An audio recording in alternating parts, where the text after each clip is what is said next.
Okay, Karis. Hello. Hello, Addie. And, well, hello, listeners. This is the Right Way of Life podcast. My name is Karis Rogerson. I am an author, editor, podcaster, now YouTube video series interviewer, just tacking on side hustles that don't pay like it's my job, which it isn't. You're a quadruple threat at this point, Karis. You're doing it all. I am trying. And then I'm here with my co-host, the one and only. AD Gilletta, aka Addy. I'm just here for tech support, man. And What? hot takes. That's Just kidding. okay. I was like, that's not true, Addie. Can you imagine if I were doing these intros by myself? I mean, it would be a way different vibe. It would. It very much would. No. It's Yeah, great. We got our little duo going on. let's go. So when So, where are we? When are we, Karis? okay, I am in my apartment in Brooklyn, New York, where the AC is busted and has been since Tuesday. I am covered in a fine sheen of sweat and burning up. So if I just take a million breaks for water chugging during this episode, it's to avoid passing out and dying. And it is Sunday, not December, Sunday, July 13th of 2025. It is just past afternoon, and we are chitting and chatting. We're chitting and chatting, and I'm here in the Midwest, a block away from Lake Michigan, drinking my hastily made this morning shaken espresso, which I have now gotten I'm into. sorry, what'd That you call it? is a shaken espresso. I'm sorry, what'd you call it? Espresso. There it is. There it is. Y'all should see the face Addie just made. Their eyes rolled so far back in their head. Oh, Karis, we're taking video for this one because I realized that we need to have this for posterity. So that eye roll caught on 4K, baby. Hell yeah. Yes. Yeah. Espresso, as the Italians say. Mm-hmm. So, what are we reading and writing? I am reading two of my most anticipated books of the year. I'm reading 6 books, and I'll talk about 2 of them. I have begun reading Bury Our Bones in the Midnight Soil by V.E. Schwab, and I love it with all of my heart. I love it. I don't even want to say any of the specific things I love because I think so much of it is like a special experience that you need to have for yourself as you like discover the story and like eat up the decadent prose that's just like chocolate. Like it's so good. And I've also like 8% into Chloe Gong's Cold Wire, which is the start of her dystopian YA trilogy, and I'm having a blast with it. Which is like to be expected. I have had a blast with every single Chloe Gong book I have ever read in my entire life. But like I was like, oh, dystopia, like sometimes that really stresses me out. And it's like a virtual reality concept, right? Where like there's down country and up country, maybe it's low country, one of the two. But like most people will log into the virtual reality, which is like the upcountry area, and they just like spend like they have a pod where they put their physical bodies and they'll do like daily or weekly or monthly subscriptions to the virtual reality, and then they just come back to Earth for like a day or so to replenish their body. Because the Earth is uninhabitable, so they just have to live in virtual reality, and some shenanigans occur that I haven't gotten to yet. Oh, that sounds exciting. I also have on the docket to read V.E. Schwab's new book, but I have not yet Yeah. started it yet. Do you have it? Yes, I have bought it. I bought it Nice. from actually there's a new local romance bookstore that opened up in my town, and I bought it from Love there. that. I Yes. love a romance bookstore. Yeah, it's called The Well-Read Damsel. Oh, I love the names of the romance bookstores. They're all so cute and clever. Yes. Very, Um, very cute. I love But that. What have you been writing lately? I am working on drafting a book that I think I'm going to self-publish. It's like the only reason I'm self-publishing it is because the genre itself is dead, right? It's Well, a that was an excited. Not like a Oh. bad. No, I mean, I figured you were about to be like, Addie, why are you doing that terrible thing? Because we support self-publishing on Yes. this podcast. No, it's because the genre, like, I had this brilliant idea and I just started writing it, and it's unfortunately like alternative history, but mostly historical romance, which, as we Mm. all know, sadly is dead. Well, Um, I wouldn't say dead. I would say publishing is trying to murder it. right. Yeah, and I'm just not in the mood to try to fight for my life. That's fair. And I'm also editing the modern day contemporary rom-com. I can never remember Yes. the word contemporary. I just always want to say modern day because that's, I guess, I live in the past. Um, so that's what we're doing. That's what we're doing. What is your deadline for finishing the contemporary rom-com? The deadline to finish the contemporary so editing it, this is I need to say things coherently. Um, So the goal for this month, which is very advantageous of me, and perhaps advantageous is the wrong word, but Ambitious? ambitious. Thank you. Yes. I knew it starts with an A and has like a tush there. Ambitious. Oh, tush. Uh so I am drafting the first draft of the historical rom-com, and I am editing the contemporary rom-com at the same time, and going to finish the first draft of the historical rom-com July 31st and finish editing first round July 31st of the contemporary. So Okay. we shall see. So far, we are Bold. on track. Love that for you. Yeah, we're about halfway through with both, which is crazy. Okay. I have forgotten to update my author Instagram about that progress because I kept just forgetting about it because I just have not felt the need to minutely go into Canva and change those little numbers. I mean, fair. Yeah. That's fair. Um but anyways, and then predominantly though I'm reading some friends books that they've written, some beta Oh, reads. really? Yeah, which is very Do you fun. know any of them? Yeah. You do. Okay. I mean, yeah, but I'm not going to I can't cuz the books are I'm beta. What am I, British? I don't know. So that was wonderful to watch. Thank you. Um, I am revising my adult celebrity romance. I'm taking my time with it. I'm trying to do like one chapter a day, and that's going well. I'm having a lot of fun with it, and it's really in this fun stage where like I can see where my agent's notes and my implementation of said notes are genuinely making this a much stronger book. Not just like more stronger, but like more enjoyable to read and to like live in the world. So that's really exciting. I was trying to also draft at least 30 minutes a day of my paranormal adult romance, but then I was like, oh, I'm so tired all the time. Why is life so hard? And one of my friends was like, well, Karis, you're recovering from burnout. So you should be doing like max like 50% of what you think you should be doing. And I was like, what? Slow What do you down. mean? And she was like, Karis, you will continue to burn out if you try to hit your max capacity, even knowing that your max capacity is lower than what it is when you're not burned out. So I think I'm gonna just kind of like go a little bit more with the flow, and like I'm gonna try and I'll just revise a chapter a day of Revenge, and then if I'm ever feeling extra strength, I will do a little clickety clackety, a little draftity um on witches. And if not, I will take a break when I'm done with this round of Revenge before I try to put it onto my Kindle app and read it. And I will do some drafting during that week. Hell yeah. I love that. But the goal is I have about 18 chapters left to revise.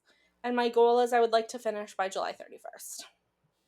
So then I can take a week of break and then I can read it through and do some like tweaks, and then I can send it to some critique partners, and then I can do another revision, and then by then my agent should be, well, I mean, they're having a baby, so it's like, when will he ever be back to, wait, what I mean is, like, I was like, by the time I'm ready for it in, like, mid-September, he'll be able to balance everything. But then I'm like, I don't know, with a baby, do you ever really balance things? Like, it's a Right. baby. He'll be off paternity leave by then, probably. Yes, yes, and so I'll be able to send it to him, and he has warned me, that to get he was like, "Take your time with it, like, do a really good job with it, because I'm having a baby." And I was like, "Fair."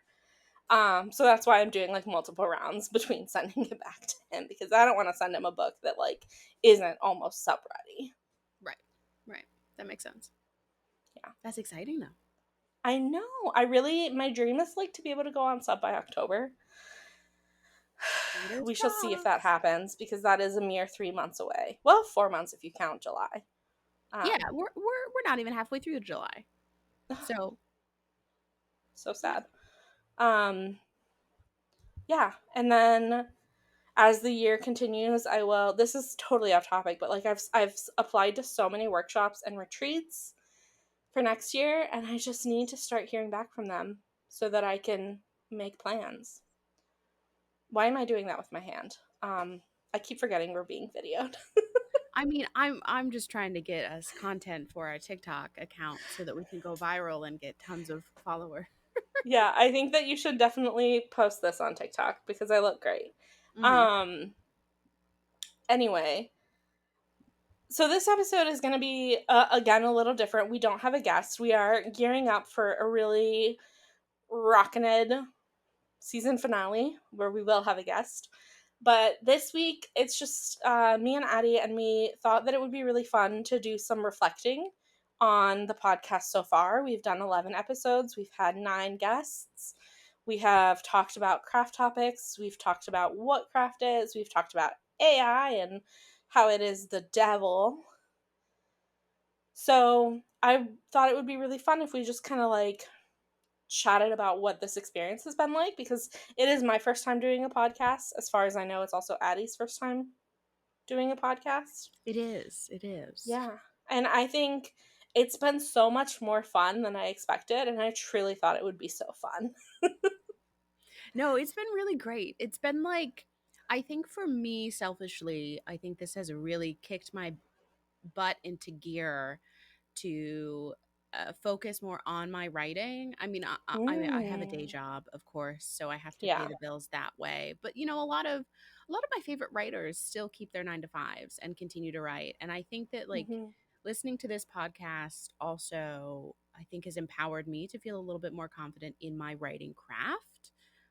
And I hope that listeners who have been listening to this as well have gleaned enough Hmm. information that they feel more confident too, Hmm. about their writing craft. Because I think for me, my biggest hurdle in writing is imposter syndrome.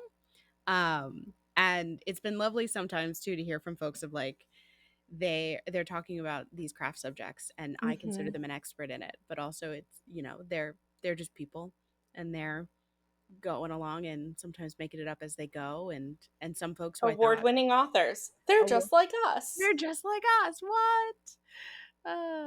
But I think I said in one of the earlier episodes, like episode 1 or episode 2, that like I felt like I was getting an MFA, and I still feel like that. Like I felt like this first season was just like me getting a little writing MFA. I know I'm not. I know for folks like you, Karis, who've actually gotten an MFA, it's nothing like it. Um, Well, but no, I mean it's different, but I think the learning is still there, right? Mhm. Like you might not have a degree that or a diploma that you can throw to a university and be like, "Pay me to teach." But you're still like you're putting in the work Yeah.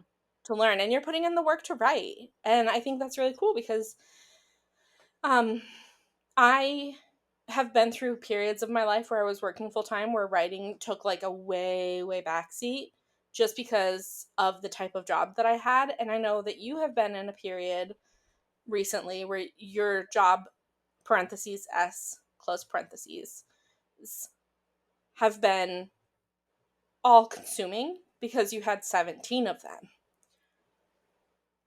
You maybe, yes. And it's really hard to find time to write when you're not just working, but you're also hustling and you're also hustling some more and you're also doing a third hustle. Uh, like, how do you fit in time for writing when you could be doing paid hustles instead? That's something that I think about a lot. And so I've definitely been through phases where writing has taken a backseat, and I'm really grateful that since about 2021, I've been able to have a day job and really focus most of my life on writing. It does mean that my social life is deeply pathetic. But that's, I mean, it's all about balance. I don't have balance, but we're gonna get there someday. Yeah, when you're a best-selling published author. And I live in Italy again. Yes. That's what I want for Yeah. you next, as I need you to move to Italy for Don't we serious. all need me to move to Italy? Yeah, I've really enjoyed doing this podcast in part because I'm a yapper. And this Mm. has given me a golden opportunity to yap. As I said on a panel I was doing recently, I'm the number one yapper in all of my discords. It's lit, like, you can tell, like, I'm ranked number one by like 3,000 messages. Like, I won't shut up. People are begging me to shut up. They're praying to all the gods known to man for Karis to shut up, but I will not do it. Karis, who's telling you to shut up? Give me their name, their address, and I'll go take them out back. Okay, Karis Rogerson, Brooklyn, New York. No, Karis, no, you're not allowed. This is no self-hate on the podcast. No, I think it's been really fun to sort of recognize that, like, okay, I did my MFA, it was 2 years, and I graduated, and I was like, I don't know if I learned anything. Not because I didn't trust my advisors to have taught me. I didn't know if I had put in the work to learn what they were teaching me. So I've spent the past year and a half being like, what did I get out of the MFA other than, my besties and my diploma? um, and doing this podcast, there have been moments where I was talking to our guests where I had epiphanies that weren't just like craft epiphanies, but were also like, oh, you do know some things epiphanies. And if you know me, you know that I have a really hard time believing in myself and thinking positively about myself. Like, it genuinely feels like I'm doing something real bad if I say something semi nice about myself. So even saying the words, oh, maybe I do know something about craft, I'm like, you gotta smack yourself and then, like, say something self deprecating. And I'm trying really hard not to. I didn't smack myself. I just pretended to. Anyway, so that's been really fun. It's been really great to sort of reconnect with some authors that I had previously connected with and to find new authors that I hadn't ever spoken to. Like, I wasn't already a friend or, a acquaintance of Hannah Kaner, and we spoke to her about plot, and it was such a great episode. And I walked away from that really feeling like I had not just learned a lot from a really incredible author, but also had like a connection with her. Um, and I'm just really excited to follow the rest of her career. And I really loved getting to chat with some authors that I hadn't chatted with in a long time, like Emily XR Pan or Camilla Cole, just authors who are saying like they're doing really good work. They're putting out some of my favorite books, and they're also really lovely people. And I just don't know how I got so lucky that they're like letting me talk to them on a podcast. Also, something that I learned, so much easier to get interviews for a podcast than for a blog post Q&A. I think a lot of people love to yap as much as you love to yap. Fair. Yeah. But even like I'll reach out to a publicist and they're like, "Oh, I'm so sorry. Award-winning best-selling author isn't available right now, but like in 3 months they will be. Do you want to wait?" And I was like, "Wait, what? It wasn't just an outright no?" Okay. Delightful. So fun. Yeah, I think this podcast has been just a really cool like learning opportunity for us, empowering. I hope, Mhm. and I think that what we created too has been pretty fantastic. Um, Mhm. Yeah, yeah, and we're learning as we go. Like, we're learning how to market ourselves. It's been real that is hard. that yeah. Is if anyone is listening and would like to help us with marketing, please slide into our DMs. Call me. And we look out for like a branding refresh before season 2.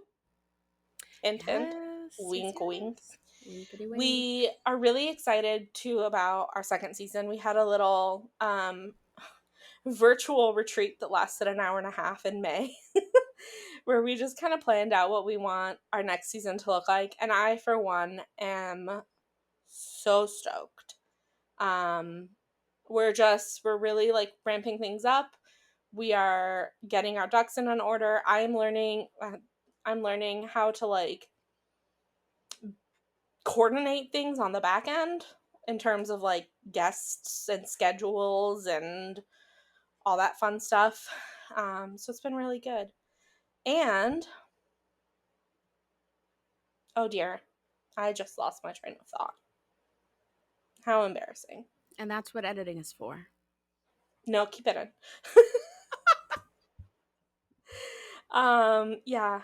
So that's our season. We really hope, if you're listening, that you've enjoyed it. If you've listened to one episode or all 11 so far, we appreciate you. If you are listening and you have loved it, I will say what I say every day, which is follow us on Instagram, comment on Instagram, leave us a review, leave us a rating, send us to your friends. Yeah. Yeah. And one final thing we wanted to chat about before we sort of sign off and leave you with a hint, hint, wink, wink for next episode. Let's talk about transphobia in the bookish community, which is one way of saying there's a topic of discussion. There is a topic of discussion, something that has been on the forefront of many bookish people's minds, specifically on Threads, but all over the bookish world for the past couple of weeks. Precipitated by the publication of a couple of books that are being marketed as Harry Potter / Dramione fanfiction. And the thing is, you can't really be in publishing and not know about JKR. Karis, I want to stop you quick. Dramione fan fiction, that's just Draco make and it Hermione. Draco and Hermione. Just want to make sure the listeners Okay. know what I'm. From the Harry Potter universe, yes. Yes, from the Harry Potter universe. It is a fan fiction relationship that's very popular in those And circles. it's sort of a reimagining of like, what if in the books they were actually in love while he is slinging slurs at her. Anyways, continue on. Okay. So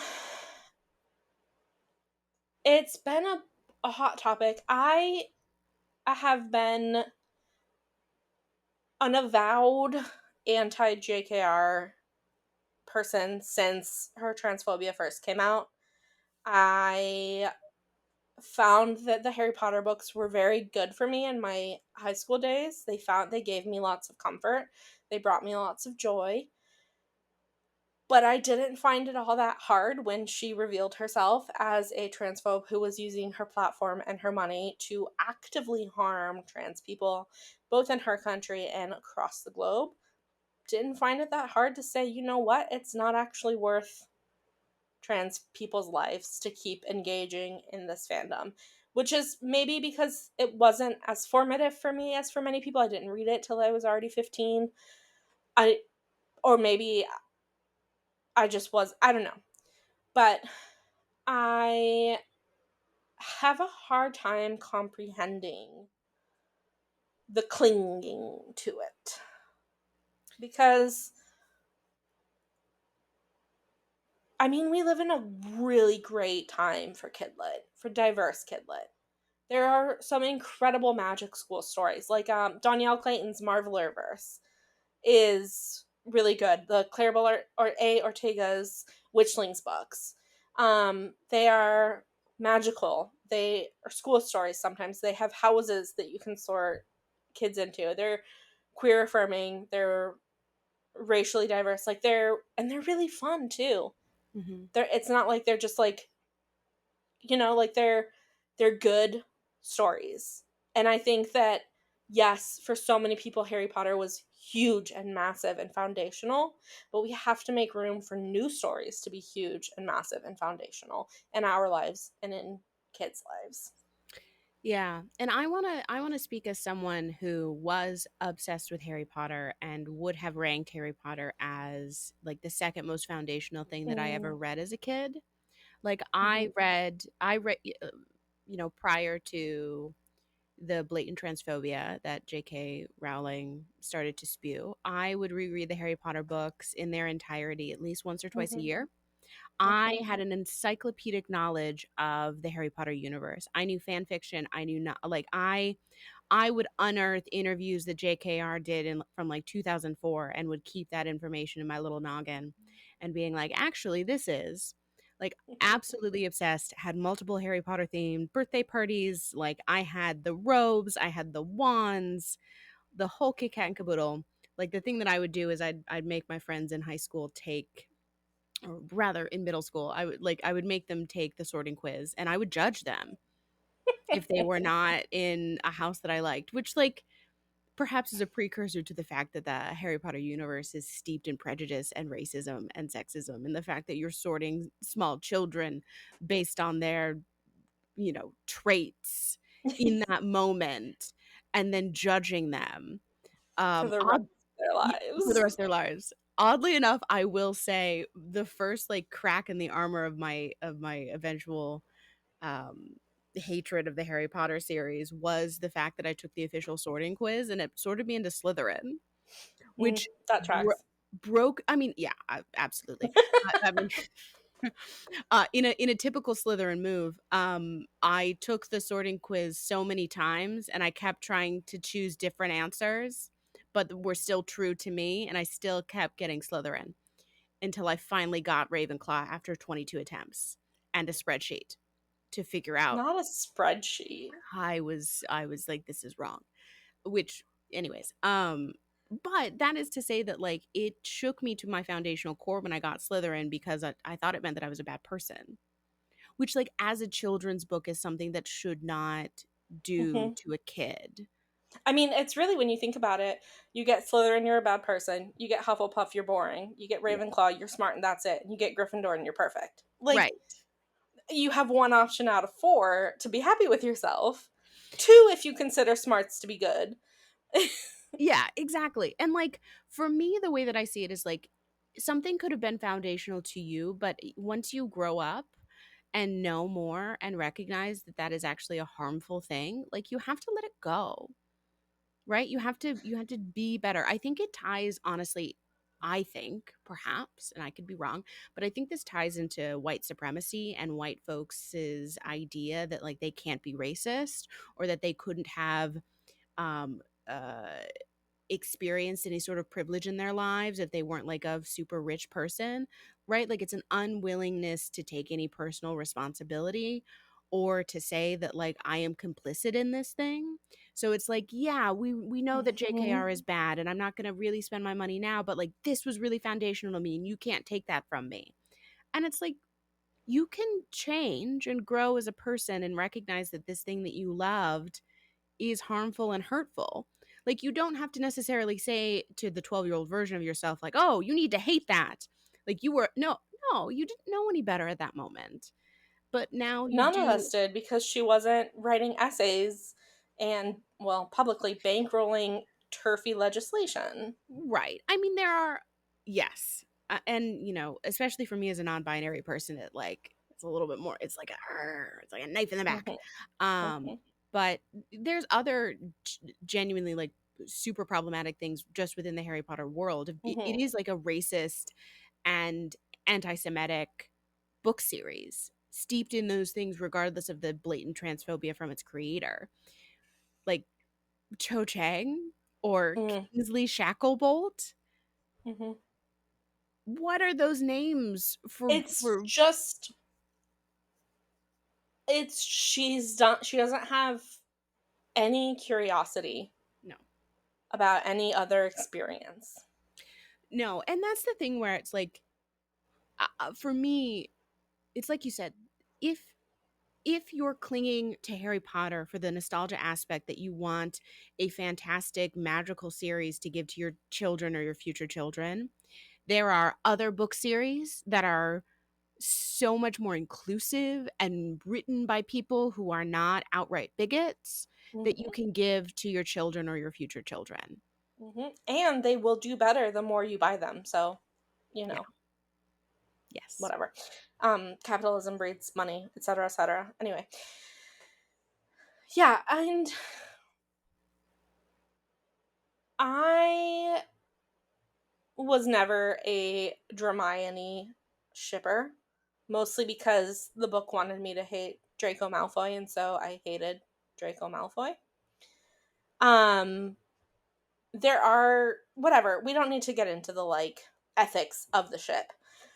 What we do need to talk about is just I don't know. For me, a lot of my own sort of deconstruction journey, radicalization journey, and coming out journey started with um it being a matter of respect for other people.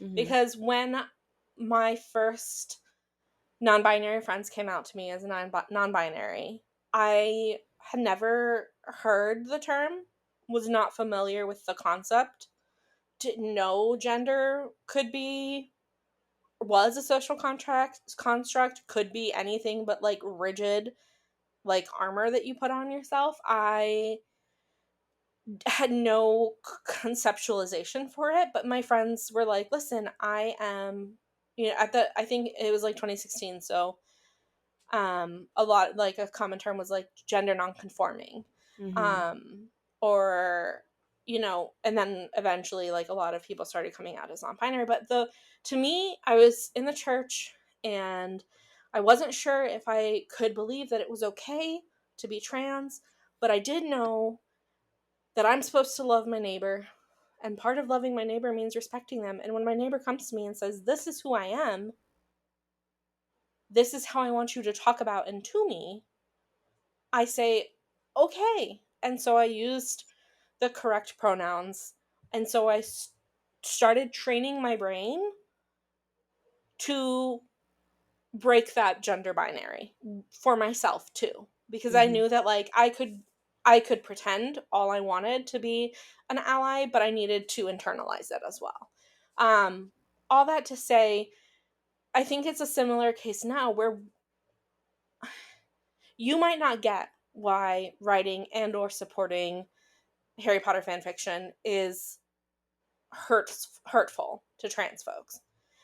But there are so many trans people, writers, readers, those are the main categories. Um, writers and readers telling you, like, hey, this woman, she's hurt us. This franchise is now a wound, like it's salt in the wound of her words. And you supporting her, like, you are giving money back to her. You are keeping her name in people's mouths. You are keeping her franchise alive. She is taking the money, taking the notoriety that comes, and she is harming people with it. But even if she weren't, this is something that hurts me. And I just think it doesn't matter if you can grasp why, it just matters that you need to respect your loved ones.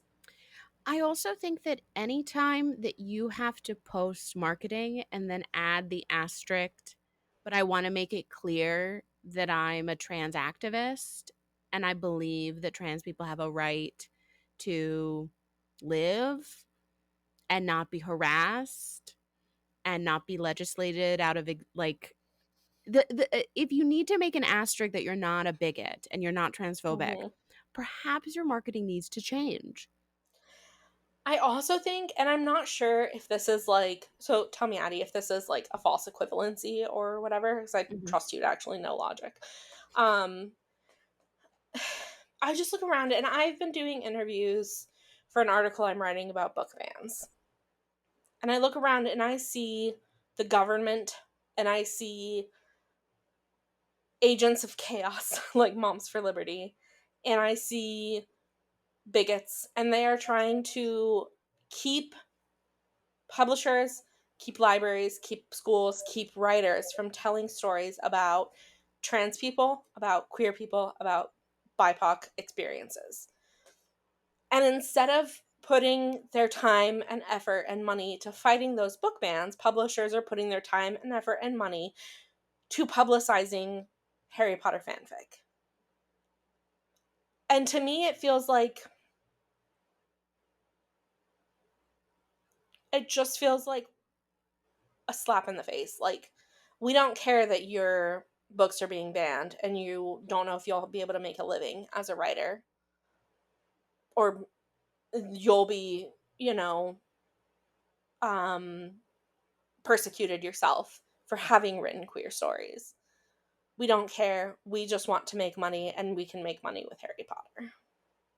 Right. I mean, I think it all ties into the fact that a we're on a train that is headed towards fascism, like I conservatism, mean, I think fascism we've is. crossed the border into fascism. We just aren't at the capital yet. Sure, sure, right? But like businesses, publishers, right, can see that that is where we're headed, and they're making calculated moves to try and protect themselves and protect their assets and protect their money. So like transphobia, racism, book bans, all of that level of censorship lives within the fascist playbook. And Mm-hmm. so I see why publishers are making that calculated decision. I don't like it. I Um just think it's the same as what I was saying 2 weeks ago when we talked about AI. It's not inevitable. Fascism is not inevitable. Target, publishers, everyone who's backed out of pride, like, you can actually affect the course of history by taking a stand. And yeah, maybe if fascism will get mad at you and you'll lose, some market share or whatever, but I really don't give a fuck about your money when yeah. people's lives are on the line. Right. And like we've seen even in this past month, that the American people specifically are genuinely putting their lives on the line and being absolute menaces to ICE agents and other agents of fascism in ways that we didn't necessarily see in the rise of fascism in Nazi Germany, right? Like there is a Mm-hmm. so I think you're right. We it is not inevitable, and I think that that's why I side eye anyone who is promoting this book that is capitalizing on JKR, even if you're saying, oh, just a fan fiction. Like, you're still promoting the Harry Potter world, which, as we've said, is not only from a transphobic creator and transphobic, but it is also Mm-hmm. steeped in racism and anti-Semitism. Like, it is not a Mm-hmm. world that I think that if you write a fan fiction and you decide that you want to strip it of all the fan fiction elements and then publish it under your own unique world, that is under your purview. But please don't market it to me as a fan fiction reboot, Mm-hmm. right? Like, l- let's not even talk about the copyright Well, bullshittery no, that's I mean, valid. it's very like the recognition that the Harry Potter connection is going to bring them greater visibility than they might potentially have on their own. Which, like, first of all, I don't even understand, because one of the authors has a fan base already. Yeah, and if the point of the marketing it is like Dramione, a Dramione ship, there are other enemies to lovers that you could say. I mean, like, hell, you could go to say it's like a fantasy version of Star Wars between Rey and um Kylo Ren. Kylo Ren. Thank you. I was like, who's Adam We've Driver's done character? with that wave has passed. The Raylo wave has passed. Yeah, Rilo. I don't know.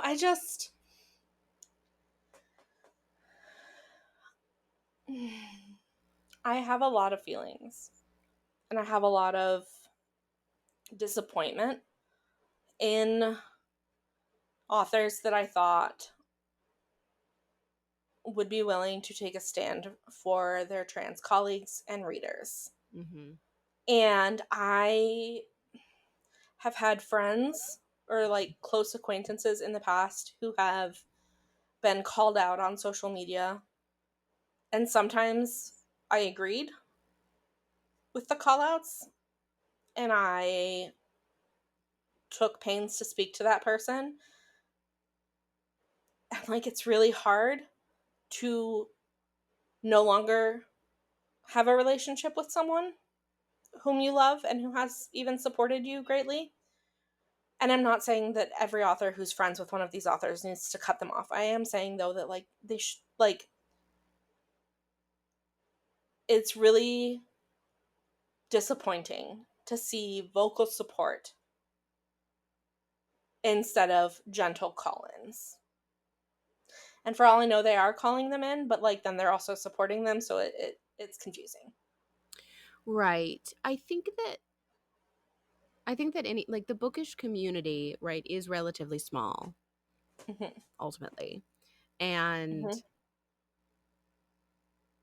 I think that it's necessary for as a community to like you said, like call in or call out depending Mm-hmm. on how close you are with the person, Yeah. that sort of bad behavior, but there are always like repercussions to that. Like there like Mm-hmm. the idea of like restorative justice is not necessarily that there is a like punitive repercussion to an action that causes harm, but there should be something that affects that individual so that there is a level of harm reduction, and hopefully that there is some mechanism or effort to change behavior as well as to restore the like the loss that has occurred. But I don't see any of that. I just see a lot of folks, either rightly so, calling out using this sort of marketing tactic, or just saying, why are you trying to, torpedo this author's book, and like this really matters to them, and it's like, how else should they market them? It's going to that's how they can sell the books. I think And if your book can censorship. only be marketed, sorry. No, no, you're fine. I think if your book can only be marketed by the fact that it is inspired by another piece, that makes it slightly derivative, and maybe you should go back to editing it a little bit and make it more stand on its own. Yeah. To the Also. point of people saying like, well, there's no other way to market it. Well, yeah, there are. They can market it for like what makes the story Mhm. unique. But if Also. all it has is that it, sorry, No, go ahead. is no, I was done. I was just gonna repeat myself. Okay. No, I think like this gets into a conversation which Victoria Avard talked about on, I think, one of her recent podcast episodes, which is like, we're in dangerous territory in terms of fan fiction land if these books now are being marketed as fan fictions from the original IP. Because Mm-hmm. sure, Harry Potter is like this massive IP, and like J.K. Rowling is not gonna miss not getting any cut of the royalties. But Mm-hmm. J.K. Rowling could also sue the shit out of those authors Mm-hmm. if it's that derivative, that the only way that you can market it is by saying that it's a fan fiction of that work. Like, Anne Rice is dead, but Sorry. maybe her ghost is still living in someone else. The fanfic hater ghost has passed on to someone else. Yeah. I mean, and I love fan fiction. I grew up writing it. I still write Mhm. fan fiction. But I It's think. just when you try to make money off of it that it's like, and specifically make it off of marketing the fact that it comes from something else. Right. Because we all hate JKR, but like if this were any other author that was not a, transphobic Mm-hmm. bigot, like that's a huge problem to me from a copyright perspective. Mm-hmm. And I think that like it sets a dangerous precedent, both Mm-hmm. on supporting an author who is actively harming trans people, and also setting a precedent that you can market fan fiction books uh, with their original IP. Because if it's not Harry Mm-hmm. Potter, and if it's a smaller author, like why are they not getting a cut of that income? That's what I would ask. Like, if my books spawned fan fiction, and then that author retooled it enough that like technically it's a new idea, but they're Mm-hmm. marketing it as fan fiction of my work, I would want a cut of that, Mm-hmm. right? Mm-hmm. And so then it just makes it dangerous for everybody else, which is, Yeah. circling back to the Anne Rice whole thing of Mm-hmm. maybe, yeah, you know. Yeah. So just don't do it. It's yeah. To me, it boils back down to I believe trans people when they tell me that JKR is harmful and that promoting these books as Dramione fanfic is hurting them. Mm-hmm. And I think you should too. And respect them. Not you, Addie. You, anyone else. Yeah. Yeah. Yeah. I mean, yeah, I have not met anyone who is openly liked Harry Potter in a very long time. Mostly probably because if anyone does mention Harry Potter in my presence, I tend to growl at them and stare them down with the hatred of a thousand suns. Not So growl at them. ah, I'm very Good for you. spicy with my book take. No, same. Yeah. Um, just overly Yeah. aggressive. Overly aggressive. So, yeah. So we have another topic to discuss. Speaking of problematic things happening in the bookish world recently, uh, specifically, apparently, Karis, did you know this? There are too many gay women Mm. in science fiction and fantasy books. I had no idea. I know this because SFF is indeed the area where I go to find sapphics. Yeah, I mean, To be there are sapphics in SFF. It's not like there's no men. right. It's not as if the greats of the science fiction fantasy world that you can think of off the top of your head, or if you went, you know, to a random person on the street and asked them to name a Yeah. science fiction writer, they wouldn't list off My men. favorite my favorite female author, George R. R. Martin. Yes. And I love JKR, JKR, Jesus. I love J.R.R. Tolkien, The woman, the famous. the famous lady. Yeah. Um, yeah, so there is a panel at Worldcon, which is just, and the panel description has been posted online, and it reads, I'm going to read the entirety of it because I think that it's necessary for context. The title, Strong Woman Lead Does Not Equal LGBTQIA. It's in the Culture DEI section. And it reads, have you ever walked into a bookshop and asked for books with strong women leads? Perhaps you've requested that love to be a major plot point? Has the staff excitedly passed you half a dozen books that, though good, have a bit of a repeating theme? Here, we ask the question, why do authors and bookshops assume the only way to have a strong woman lead is to make them gay with a woman love interest and prevent men characters from rising over the background? Isn't it possible to have a book with strong women and men characters in it and not have them fall in love? That's my dramatic reading, and that is how I assume the author of Uh, that description wanted it to be Apparently, presented. they have pulled the description while they edit it due to feedback that it did not communicate what we intended. Oh, great. Interesting. So, this may or may not be a panel at Worldcon. The idea that there's too many sapphics. First of all, not enough, obviously, because I still don't have a wife.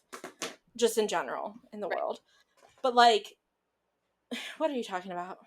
What are you talking about? Go, go,